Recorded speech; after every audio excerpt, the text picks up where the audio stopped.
morning and welcome back to blackdoctor.org. I am your host, Ask Dr. Renee. And tonight we are celebrating this month, April. I told you there's a lot of things going on in April. So April is also National Donate Life Month, which means we need to get on the back of our licenses and make sure that we've notified everyone that we'd like to be organ donors. So tonight we are going to talk to the first Black female kidney transplant surgeon in the country. And then we are also going to talk to a kidney recipient and her donor. So this should be a really interesting conversation. So first of all, everyone, please, whoever's watching, let us know where you're watching from. If you're watching the replay, put #replay. Secondly, my guests hopefully are now sharing the broadcast to their friends while I'm talking. But everyone, if you're watching, please share the broadcast because I know that you know somebody that probably is on kidney dialysis or is about to be. We recently talked about prediabetes and diabetes and type 2 diabetes. So these are one of the reasons, or many of the reasons, that people end up with kidney transplants. But please share the broadcast so that you can let this information get out, because it is important information. And we'll also talk about why it's important for us as Black people to get on the donors, to be donors. So without further ado, first I will introduce Dr. Scantlebury. Hello. Hi. Good afternoon. How are you? I am fabulous, and thank you so much for joining us. And then we have Nikia Bennett Carter. Hi. And then we have Angela Brooks, who you guys have seen before. Hello, and I'm busy sharing. Okay, perfect. Thank you.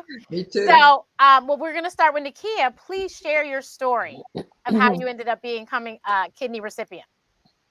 Okay, and first of all, thank you for having me. I really appreciate the opportunity to talk more about it.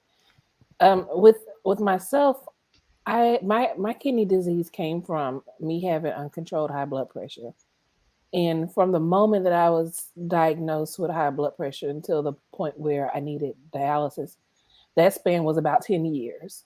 By the time it was time for me to go on dialysis, I was on 10 pills in the morning and 10 pills at night just to control my blood pressure. Nothing like, it wasn't like side effects and they gave you medicine to control the side effect. It was just to keep my blood pressure down. And it was still marginally controlled at that point. I started on peritoneal dialysis, and I stayed on peritoneal dialysis, which was the type where you can do it at home and it's done every day. It is, in my opinion, a gentler form versus hemodialysis. And I did that for almost 2.5 years until I developed peritonitis, which is an inflammation of the peritoneum, which is what the body is, what they use inside the body to kind of filter out the toxins. And I ended up needing to go on hemodialysis at that point after 2.5 years. And I had a schedule of Tuesday, Thursday, Saturday, because that affected my work schedule the least. So I still worked full time as a pharmacist, 40 plus hours a week. And I would say during the time of being on hemodialysis, it was a little harder on my body. I had a lot of times of very, very low blood pressure. So then I started having to take medicine to keep my blood pressure up because my blood pressure was staying very low double digits. And I suffered with dizziness a lot. And my appetite changed. I didn't eat as much. I lost a lot of weight. And it took 2 years before I was matched with my donor.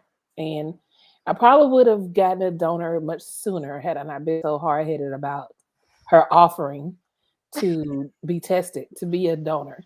And I always say this story is that the way she made it seem when we would talk on the phone and she offered, it was like, oh, you want to borrow my purse tonight? Like, and I was like, no, it's a whole kidney, like, that you'll never see again.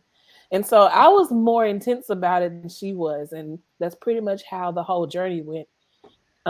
She was real chill about it to me. And I was like a cat on the wall about it all. But once we were matched, it took some months before we were at the surgery date because there was a lot of testing that had to be done on her end because my test had already been done. But everything that I was tested for and she was tested for, to make sure that when they took the kidney, they did not leave her in a better situation than how they found her. And then that she didn't have any type of disease or anything that she wasn't aware of, like blood pressure, cancer, those sort of things, diabetes, that would affect her being a donor, hepatitis, stuff like that.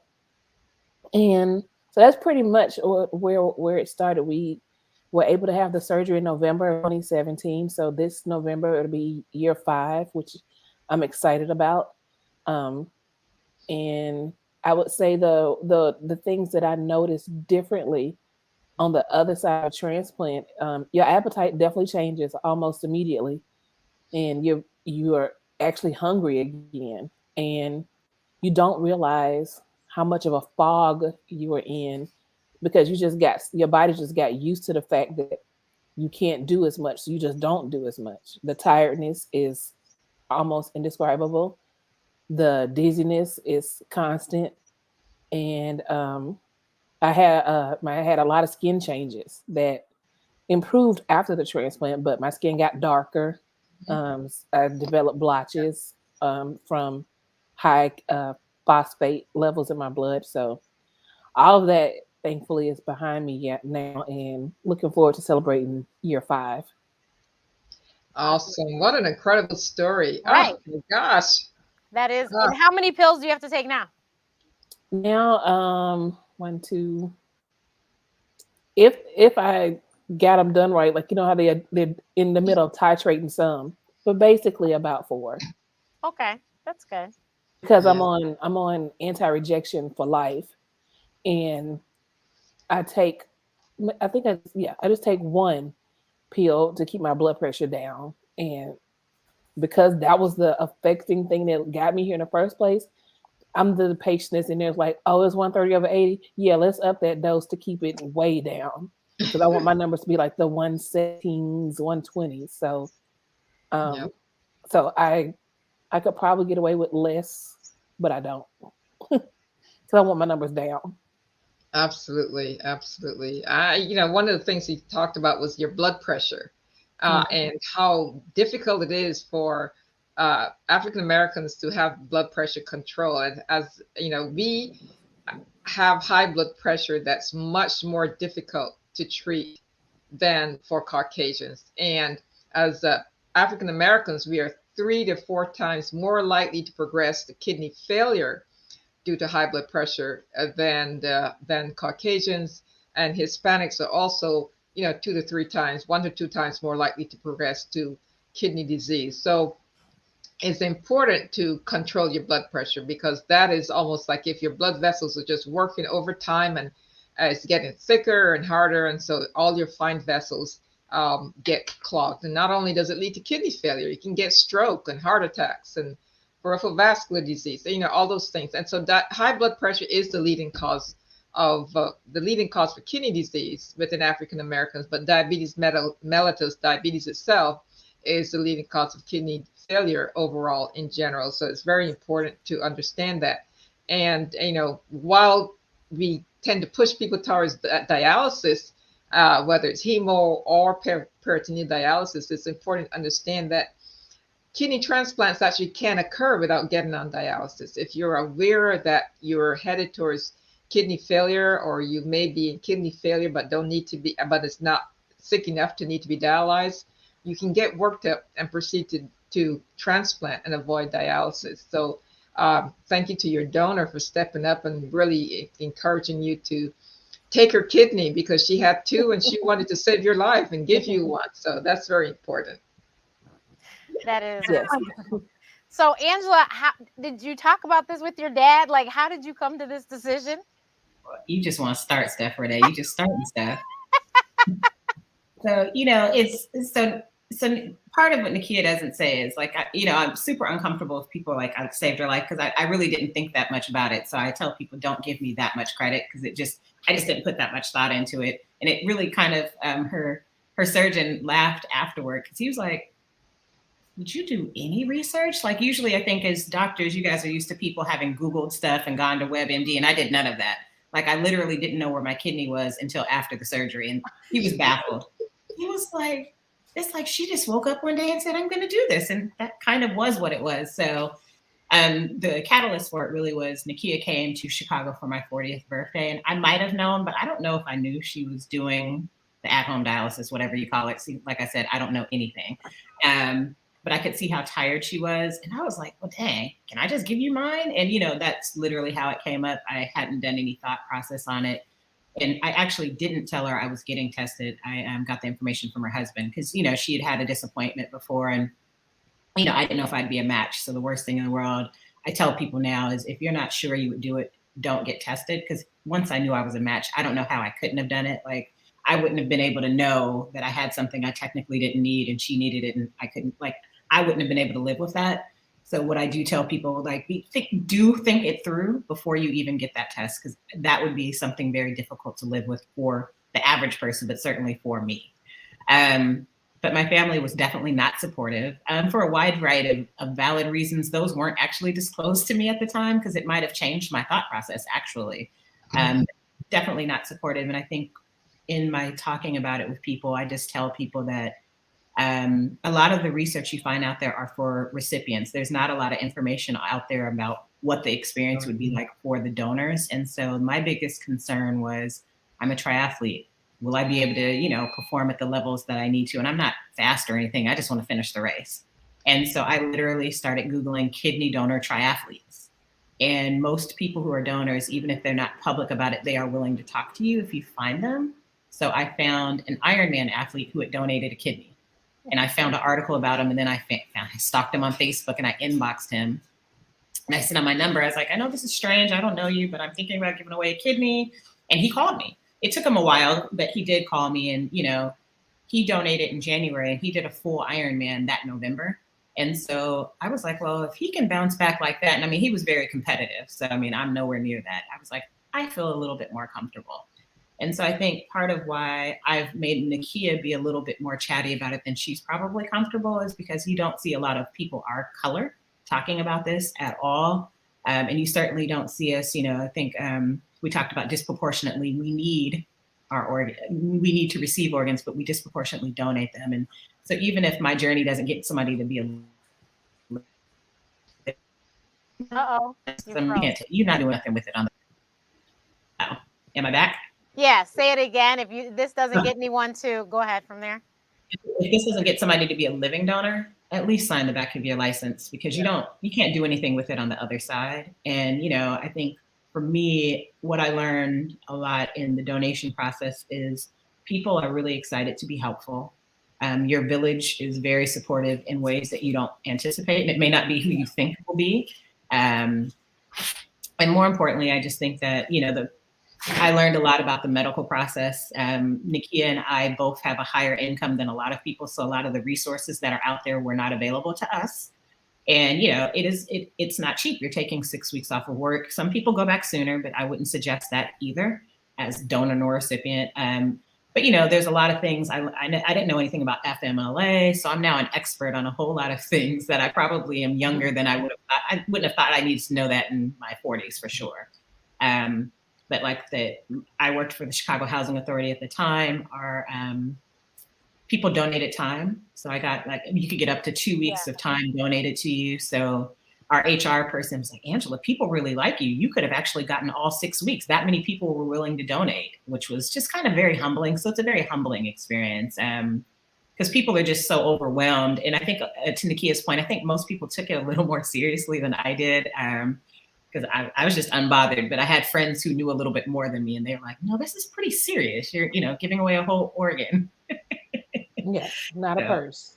But it's also a reflection of my personality. I don't take very much that seriously anyway. But you know, I'm in a lot of living donor groups, and a lot of people are super gung ho. They're like, "Ooh, now I want to give away part of my liver, so I probably will never donate blood again or anything. Like I'm good on this side of glory."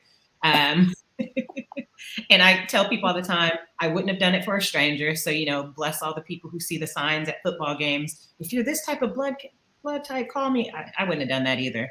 But I will say my process was pretty smooth. I have another friend who had donated kidney a few years before, and she's like, get in the shape of your life before. And she's like, really do Pilates and get your core strengthened because it will help you with recovery. And I really didn't have any problems in recovery.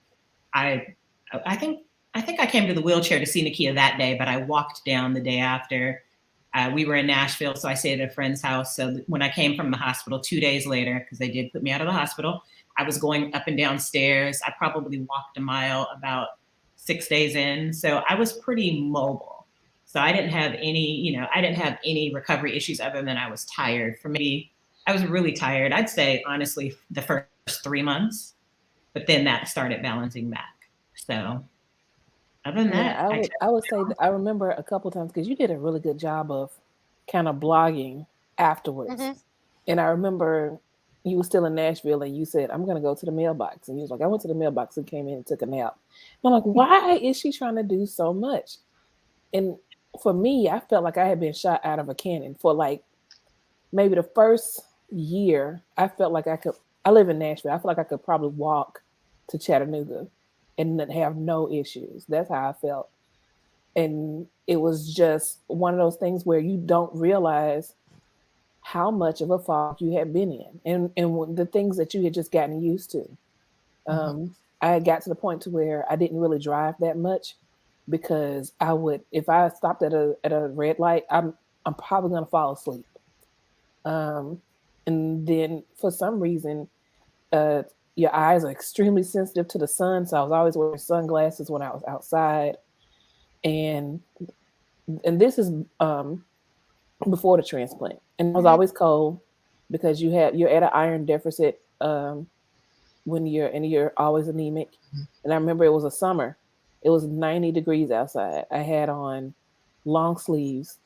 I had my windows rolled up and the air conditioning was off and I felt great. My husband was like, you're going to kill everybody else. But and I would always I had a heating blanket in the summertime. And my husband was like, no, you need to get that in a twin size. Nobody else is hot but you, cold but you. But it was one of those things where you just figured this is life. So being able to start over again and just have a new appreciation for the new normal. Because I feel better now. I just had a birthday last week, turned 47. I feel better at 47 than I did at 37. And I don't know how many people can say that. Right. Congratulations. And one of the things people don't realize that when you have kidney failure and you get on the list or you diagnose it at stage 5 is you have less than 20% of your kidney function. By the time you get to dialysis, you may have 10% of your kidney function. Dialysis does, it cleanses your body every other day or even to a small degree. And so, but your kidney function doesn't return any greater than say 18%. So you're going to have 90-something% or 80-something% of metabolites or your waste products always in your body because the machine can't do what a normal kidney can do. And so just imagine if you're accumulating all those waste products and not excreting them, eventually they're going to accumulate. That's what gives you the brain fog, because now you have these bad substances accumulated in your body. Phosphorus isn't cleansed by the machine. So your phosphorus accumulates. And where does it get deposited? In your skin. And your tissues. So gradually that buildup of phosphorus is going to discolor your skin. And you find that people on dialysis will get darker and darker on hemodialysis, much more so than PD and then peritoneal dialysis. And so anemia is also a side effect of kidney disease, because the hormone that reverses anemia and allows us to make hemoglobin, erythropoietin, is made by the kidneys. So if your kidneys are failed, you don't make erythropoietin. So therefore, you're always going to be anemic. And so while you're on dialysis, we have to give you augment your blood with erythropoietin to help you so you're not so anemic. But you never get past that anemia. They only allow you to get a hemoglobin of 9, which is still going to be anemic. So those are complications. And just imagine years of dialysis and that stuff just accumulating in your system. So for you, being able to get off dialysis and get a donor is able to restore your system and get rid of, now you have a kidney that can cleanse get all those things out of your body. So Oh, yeah.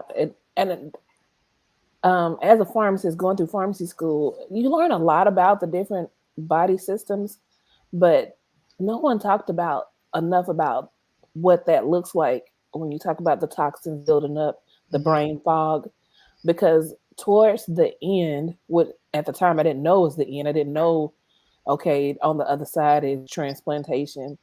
It got to a point where I remember being in the pharmacy and I was trying to verify a prescription, and I could read that the prescription was for penicillin, and I could read that the bottle said penicillin, but my brain could not connect that both of those were the same thing. mm, And I was like, okay, time to go home today. Bring in pharmacist number two because this is not clicking. And I remember a patient was like, "Oh, I'll just come back for my prescription. What's you all's phone number?" At that point, I had been working for that company for 5 years. I said the phone number every single day, but I couldn't say it. And I was like, well, I wrote it on the back of the phone. Let me just go look right quick. And I saw the numbers, but it just did not compute what those numbers were to be able to verbalize it. And that's when I was like, okay, it's time to take a step back, um, and really see if there's anything that could be done. But I remember telling my husband, I feel like I'm getting dumber by the day. So mhm. yeah, that brain fog is something else. Yeah, and I think on our side as transplant doctors, we get upset, or with patients as they go through the evaluation process and they take a long time, and we make appointments for them and they're too tired to go to the appointment. They said, yes, they had dialysis and I felt really bad, so I didn't go that day. And you have to understand that we don't they're not functioning normally, Mm-hmm. and that's the advantage of saying, okay, you need to get out of this rut and figure out a way to get off dialysis, because that's going to change. That's going to help your mind. Yeah, That's going to change your ability to function much yeah, better than dialysis machine. yeah. I don't. In those 2 years of hemo, it was easy when it was at home, but in the whole 2 years of hemo, I think the whole 2 years I only missed one time, but I was afraid to miss because I thought your heart is already working hard and you're already at this deficit. So to miss a day is really like missing 3 days almost the way the Mhm. schedules go. And heaven forbid if you miss one of those days where it is 3 days in between, like a Tuesday, Thursday, Saturday. If I missed a Saturday, then I wouldn't see them again until Tuesday. Well, it's not like I'm gonna stop having water or juice or milk with cereal, none of those things that you normally do. And even if you are controlled, I think my limit was a liter a day of fluid, in any kind of form. It was a liter. Those 3 liters still add up if you miss a day.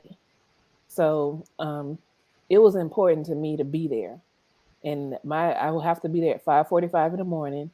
And they would probably finish around 10:30. After 10:30, and I get off the machine, I would go grab lunch and go to work. And I would work. I'd probably get to work about noon, and I would work from noon to 7, just so that I could make up a couple of hours. So, and the doctor asked me every single time he saw me, "Are you still working?" And I kept like, "Yes, I'm still working. Like, what else would I be doing?" But I realized later that a lot of patients can't continue working. So I don't know what that attributed to. Is just my determination to not not let it overtake me in that way. But it was, and I still had a trainer. I still worked out because they explained to me that I had to keep my BMI below a certain number or else I wouldn't be eligible. And I was like, well, there's no way I'm going to let overweight be the reason. So Yeah. I got a trainer and I kept my BMI down just so I could stay on the list.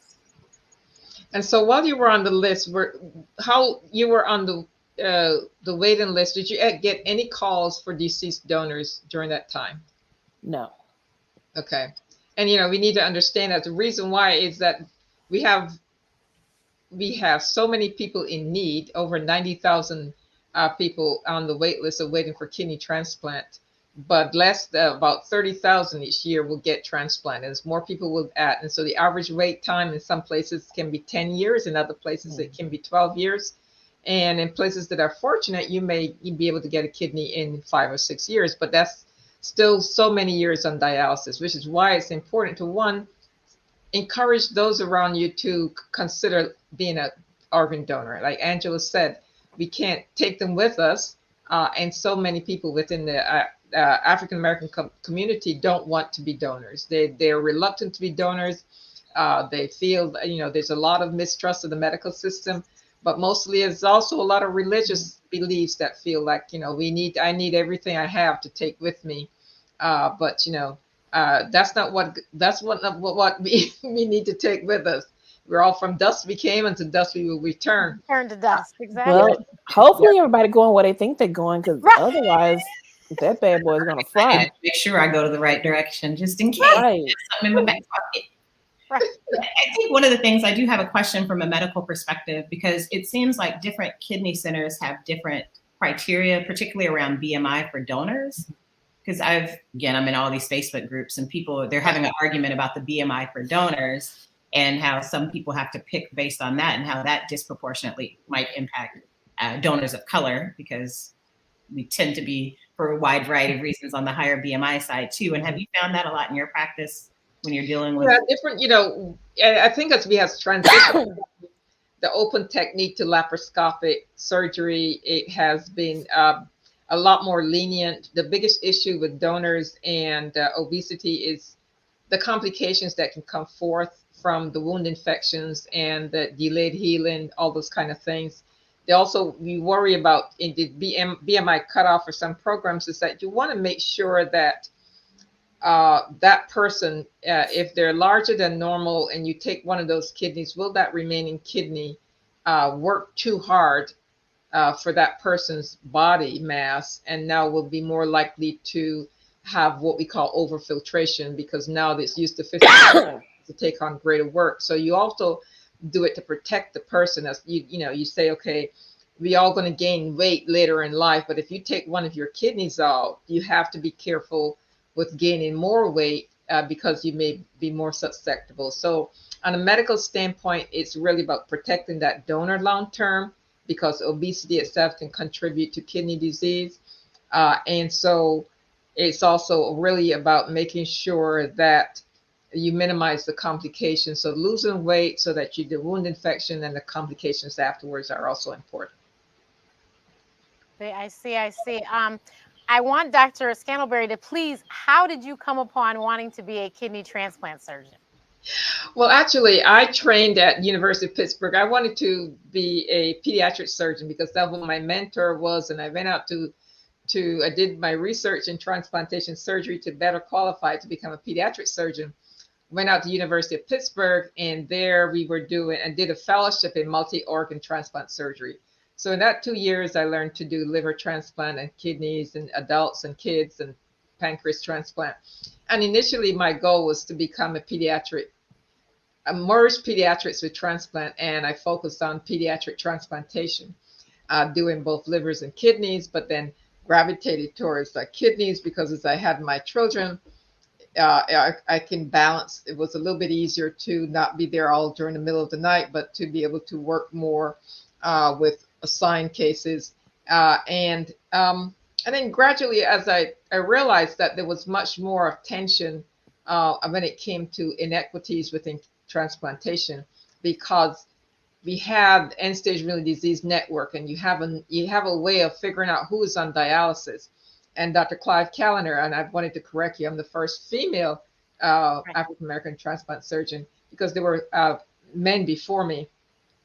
But the goal was really to figure out, why are we predominantly filling up the dialysis units, but not making it to the transplant list?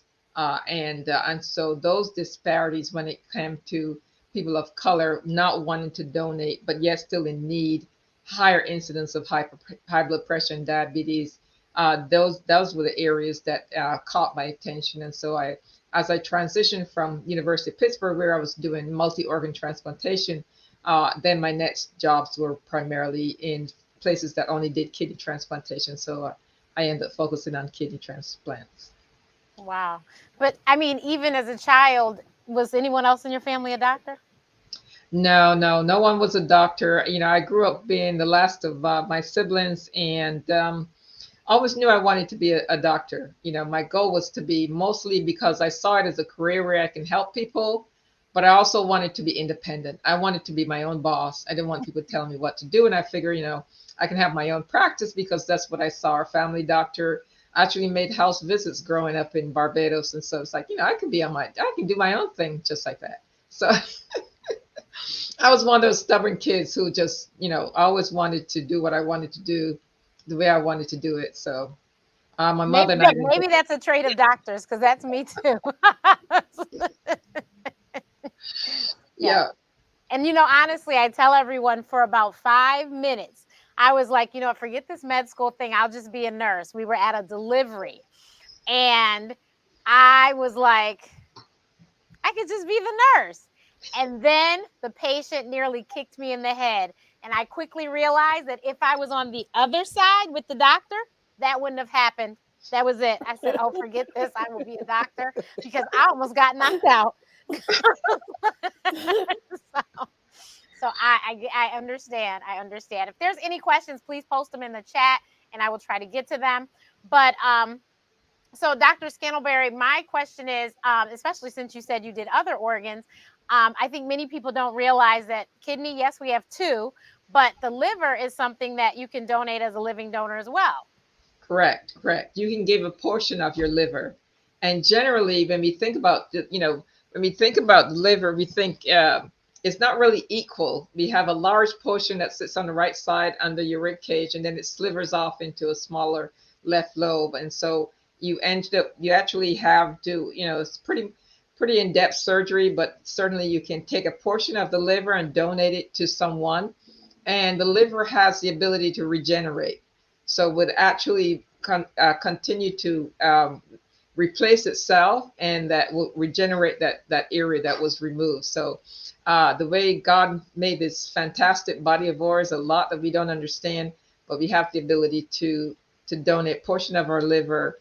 And so one of the things that's done, as you do with the donor, is that you check the anatomy of the liver. So, as you did your in order to be a donor, even for Angela, she had a test that decided whether they were going to take the right kidney or the left kidney. And a lot of it is based on the anatomy. How many blood vessels are going there?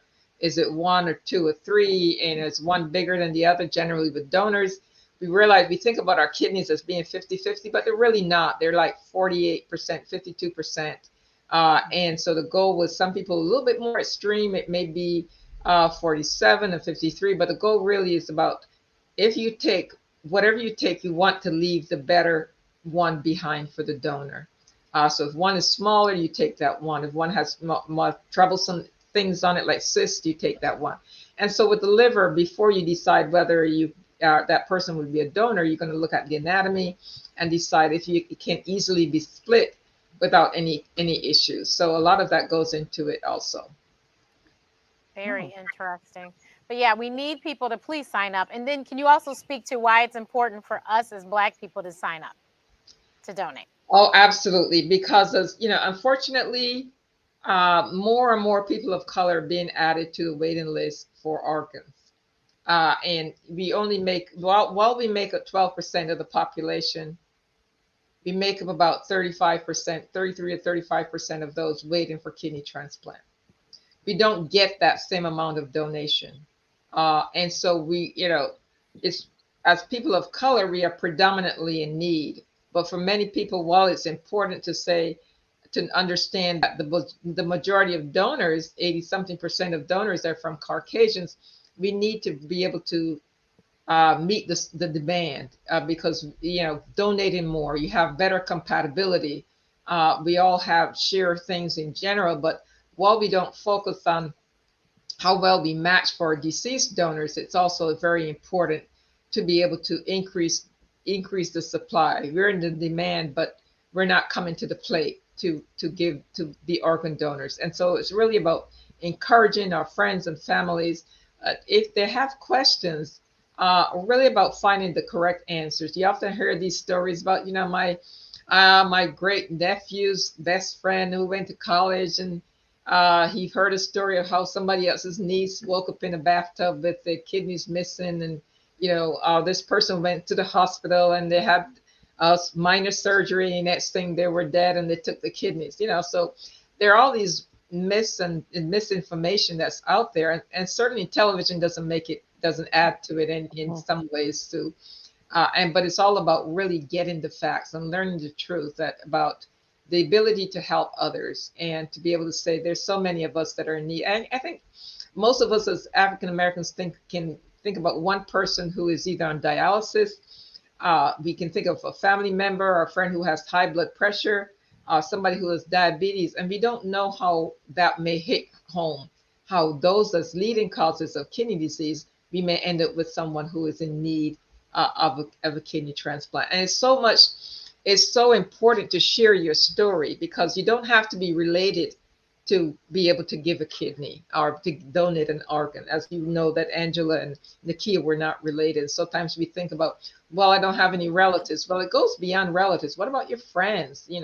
And in the times where we were much more physical presence, I tell people, share your story, because you don't know who's out there may be inspired to say, you know what, this may be something I could do. And also, they may not be, but if, like, for instance, we just had a young man who his mother's friend at work it passed on, and they were asked about organ donation, and the friend remembered that her co-worker's son was on dialysis because she talked about it. And so she was very good in making a direct donation. She says, I would like, if possible, for one of my loved ones' kidneys to be given to this young man. So knowledge is power. Just be able to let other people know, because you don't know who may be able to help you in your time of need. Definitely. We have a question for you, Angela. When did you know you wanted to donate to Nikia?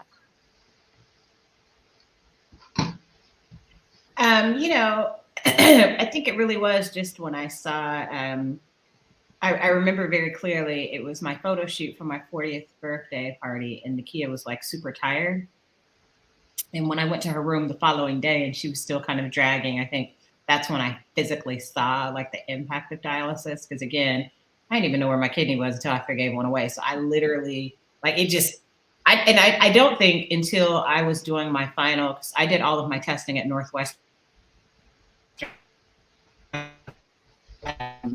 psych evaluation in Nashville. And so when I went down for that, I saw Nikia at the dialysis clinic. And I think that's when it clicked I didn't know what dialysis was until that day.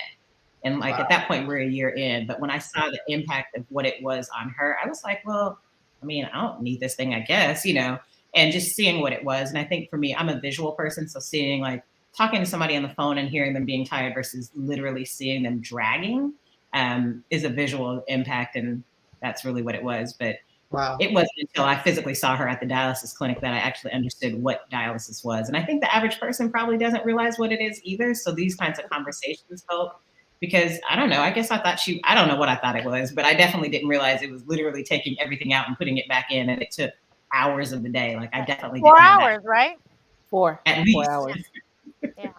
So I yeah, had a friend that had chronic kidney disease, and he was tip-top shape, no high blood pressure. It just, all of a sudden, he got chronic kidney disease. Mm-hmm. And I forgot how long he was on the list, but we met via the internet, and we met on Twitter. And so we finally did meet in person. And when we met in person, he was really, really bloated. And he was, and I could tell he was sick. And he died on my birthday. Was that the year after that, I think? I was just devastated. But he had a lot of siblings, and no one would donate to him. And then I think one person said they would get checked, and they didn't. And it was just awful. I was like, it felt so bad. It was awful. But there's a question for you, Dr. Scantlebury. What's the number one reason someone's transplant will fail? Generally, what we call chronic rejection. And, and I tell people, unless you have an identical twin, this kidney is not going to last forever, because your body is not designed to tolerate things, even with medication, forever. So gradually over time, your body will slowly work away at that kidney. And the goal is to figure out what's that, can we maximize that? Can we get 5 years? Can we get 10 years? Can we get 15 years? There are few people who are beyond 20 years with a kidney transplant. And we say, you know, you really have good harmony with your donor, your immune system accepting that kidney. And that's why you need immunosuppression. That's why you need the anti-rejection medicine to allow your body to not recognize that kidney as foreign. And so it becomes important to get your numbers checked, to get those biopsies, or now we have a lot of blood tests that replace the biopsies, to check to make sure that there's not that slow phase. I said, you know, it's like having a car. You buy a car, whether it's used or whether it's new, you have to make sure that you constantly checking to make sure that it's running well. You take it into service. That's when you go back to the transplant centers, you get your blood work. Every now and then you have to check that engine, whether or not it's making sure that there's something there.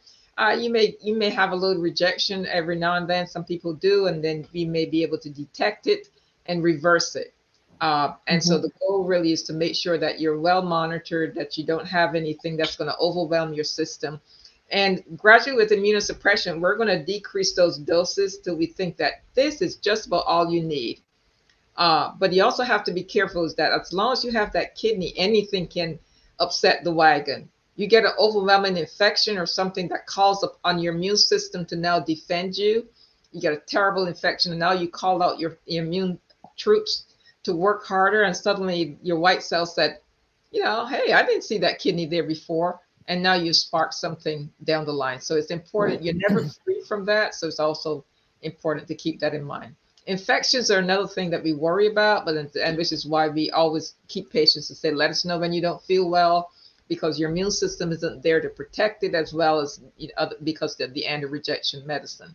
So those are things that we why there need to be surveillance long-term to make sure that you hold on to that kidney as long as possible. And it's also why they always say you have to make sure that there is a compliant patient, because you have to take this medication forever. So you have to be compliant. And if you're not compliant, I mean, why would they? You see the numbers are very skewed. So why would they waste a good organ on somebody who is clearly not going to make it past year one because they don't take the medicine? Right. And, you know, it's important because if you think about having kidney disease, your numbers, you don't feel abnormal. So for patients who have rejection, you may feel no different. You may go for months and not know that there's something wrong, which is why it's important to get your blood work checked. And when you miss those medications, tell patients that your anti-rejection medicine is there to like cloak your kidney so that your immune system doesn't recognize it as foreign. But you miss your doses, and suddenly, you know, if you watch Star Trek, there's a break in that. And now it's like, oh, now you're coming into view, you know. So yeah. Definitely. Somebody said, I believe I still have an organ donor notation on my DMV ID, your driver's license ID. Yep. Never knew you could donate part of your liver. See? Yeah. That's why we talk about it. Because I definitely as a living donor, but as you know, as a deceased donor, we can take one liver and split it into two. You can, you know, as a deceased donor, you can donate your pancreas, your small bowels, your heart, your lungs, eyes, skin, bone, tissue, all those things matter. I'm pretty sure they don't want my eyes. I'm pretty sure. Look, me neither. Me neither. And probably not my lungs either. But not these asthmatic lungs either. But yeah, you and how often do they do pancreas transplants? Oh, very often. Often. Pancreas transplant are done for diabetics, but type 1, not type 2. And generally the goal is to be able to, a lot of young people, the goal is to be able to catch that, really reverse the, you know, if diabetes, you have to be more end stage where you're uncontrollable to benefit. The goal is, what are we doing to benefit you? You know, if you have underlying heart disease and major complications, some people lose their vision from diabetes, all those kind of things. So many people with type 1 diabetes from a young age are really have suffered tremendous complications by the time they get into their 20s. and 30s. So the goal is really to prolong or to halt the disease process by reversing, at least replacing the insulin and stopping the progression of further diabetic changes. Somebody said, with this being quite the journey, that is, talk to us a bit about the mental health and emotional side that might be a part of this whole process for both the donor and definitely the recipient. Definitely. I mean, they can tell you their experience, but you know, for people, so many of them, so many of recipients are diagnosed acutely and aren't aware of the fact that they're headed towards there. And for many people, just dealing with the fact that now I have this disease process that will be with me for the rest of my life. It's not, you're not going to cure it. Like your goal is, can I get a transplant? Can I get back to normal? How complicated it is? And as Nikia was saying, the brain fog and the inability to function normally can be very traumatic to people who were used to living full lives. And I'll let you add your side as well as Angela. I'm pretty much an even keel person, but during that time, it was a severe depression, so much so that there's a team when you're in a transplant, there's a team, there's the doctor, the nurse, a case manager, a social worker, and all that sort of stuff, and a nutritionist. And the social worker was like, I think you need therapy. And I had never heard that before. And the first time I heard it, I kind of dismissed it. But then the second time they mentioned it, I was like, well, let's try, because the feeling that I felt about the fact, it just kept reiterating in my head, you're not going to live that long. You're not going to live that long. And that got to be such a depressing thought. And I would be lying if I didn't say during those times that my kidney was on, the health of it and the fact that it was failing was on my mind all day long. Because you just can't believe that. And I wasn't even 40 yet when all this started. I wasn't even 40 yet. That, it's like you replay every single thing in your brain. Where did it go wrong? What did I do to get myself at this point? And it wasn't anything that I could pinpoint, but there you are. So I mean, I ended up going to therapy, and it helped tremendously so that I could put things in perspective, because around those times, that's when you're trying to get things ready for retirement. So you're getting life insurance and stuff together and all that sort of stuff. And I couldn't get life insurance because they deemed me being on, let me take that back. I had the benefit through my work, but I couldn't get any additional life insurance because they deemed me being on life support. And when I heard that took me somewhere else. So it was a very difficult time. I was very much depressed, and I needed assistance to get through that. And it was great to just talk to somebody. I didn't need medication per se to get through the depression, but it was helpful to talk to someone. I felt much better. And I'd advise anybody that if they're going through it and they just know that you waking up every day and you just not feeling right. You just not, you know what your former self was, and you're nothing like that. Like, I was unrecognizable to myself because you just can't do everything. And so you keep meeting roadblock after roadblock of things that are being slowly taken away. And definitely when you're at an age where you feel like life is really just beginning, you're not able to do those things, travel. And I always tease that at first, a road trip, I was the best person because I never had to use the bathroom. But those sort of things start to weigh on you because you can't enjoy it the same way, especially when I was on peritoneal, because while everybody else is out shopping or whatever, I still got time during the day that I got to be on this machine until the prescription of how long I need to be on the machine is up. Traveling with that machine, and it's huge. It's a really big machine. So I would say the mental part is the most difficult. And my heart goes out to people that are suffering right now. I would urge them to seek out help. There are a tremendous amount of free therapy that you can get because of what Medicare covers. So I would urge them to use it. I would want to just dissipate the stigma around seeing a therapist. It's life changing in the most positive way possible.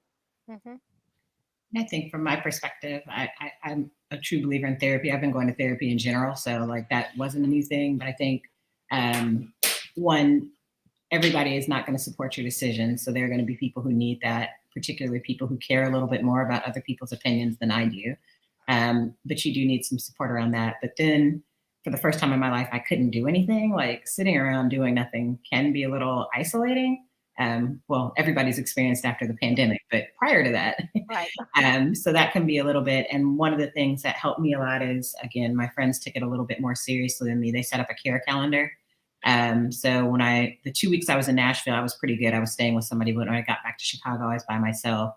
And so for the first month, somebody was either bringing me food for the first couple of weeks, but more importantly, they scheduled activities because I'm pretty lazy. Like I can sit around and watch TV and not get up.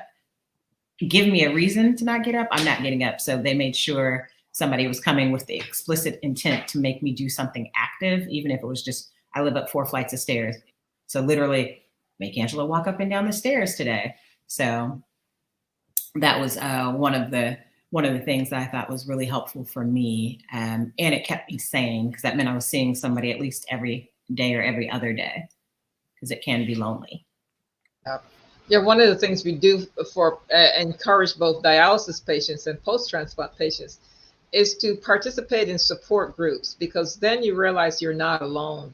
There's so many things that you'll be able to share information and realize that there are things you can do to be helpful, and also to share your journey and your depression. And we tend to be oblivious to the fact that patients on dialysis have so much to deal with. So it's really important for understanding that even after transplant, many patients have to deal with, now my life is, I thought I was going to be free to do all these things, but now you want me to come every week, and now you're telling me to take all these medications, and I can't do this, and I can't eat this, and when can I get my life back? And so those kind of things, you often, just in terms of being, which is why each transplant program have a social worker and someone, the psychologist there to help you get through, even for the donors post-op, even post donation.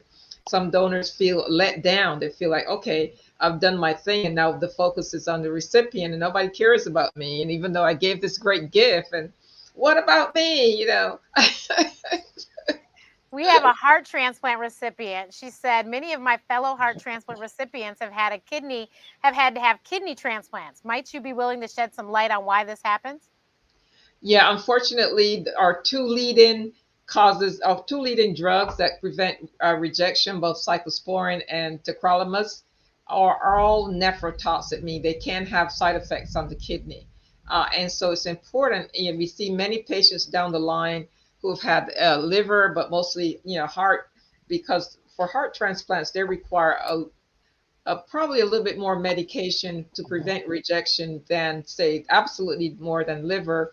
And if we have a liver kidney patient, it's really geared to the dose is regulated for the kidney, not the liver, because the liver doesn't need that much. But if we have a heart and you want to monitor, and that medication may be based on protecting the heart. However, you may have an insult on the kidney in order to prevent the rejection. So for many other organs, it's really about coming up with a combination of medication that's not going to eventually lead to not put all the work on the one medicine that's going to put a strain on the kidneys. So you'll see a combination of 2 drugs or 3 drugs to minimize the effect on the kidney long term. And then somebody wants to know, is it better to get a living donor than a deceased one?